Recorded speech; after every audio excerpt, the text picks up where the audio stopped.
கர்த்தருக்குள் பிரியமானவர்களே, ஜூலை 31 இன்றைய பனித்துளிகளின் தலைப்பானது வாழ்க்கை மாறியது. வசனம் எபிரேயர் 10வது அதிகாரம் 16வது வசனம். நான் என்னுடைய பிரமாணங்களை அவர்களுடைய இருதயங்களில் வைத்து அவைகளை அவர்களுடைய மனதில் எழுதுவேன் என்று கர்த்தர் சொல்லுகிறார் என்பதை உரைத்த பின்பு,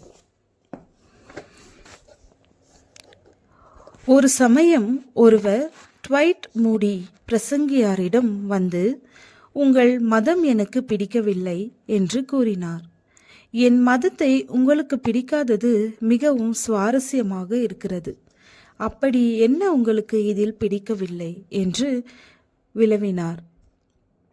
அதற்கு அந்த நபர், உங்கள் மதத்தில் இருந்தால் உங்களால் நடனத்திற்கு போக முடியாது, அதனால் எனக்கு உங்கள் மதத்தை பிடிக்கவில்லை.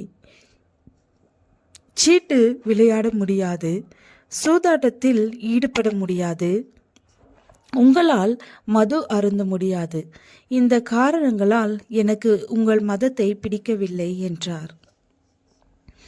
அதற்கு பிரசங்கியார் பிரதியுத்தரமாக, நான் விரும்பும் அனைத்து நடனங்களுக்கும் செல்ல முடியும், எல்லா சீட்டு விளையாட்டிலும் கலந்து கொள்ள முடியும், சூதாடலாம், விருந்துக்கு போகலாம் மற்றும் நான் விரும்பும் அனைத்தையும் செய்யலாம். அதற்கு அவர், அப்படியென்றால் எனக்கு உங்கள் மதத்தை பிடிக்கும் என்று பதிலளித்தார்.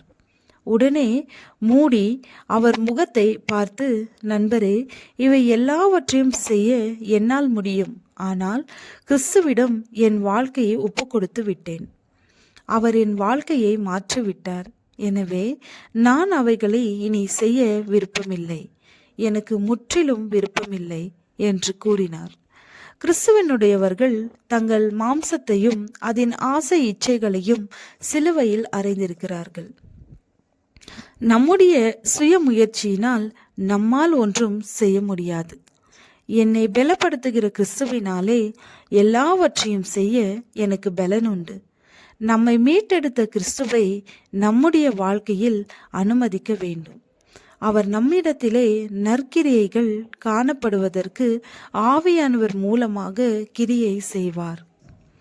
நமது விருப்பம் அல்லது நமது தெரிவு மற்றும் சரியான நிலை செய்வதற்கான நமது ஆவல் ஆகியவை தேவ சித்தத்துடன் இணைந்தால் நிலையான மாற்றங்களை செய்ய பரலோக சக்தி நம் வாழ்வில் பாய்கிறது. எனவே கிறிஸ்துவிடம் நம் வாழ்க்கையை ஒப்பு கொடுப்போம். நம்மை எல்லா கெட்ட பழக்கத்திலிருந்தும் விடுவிக்க அவர் வல்லவராயிருக்கிறார்.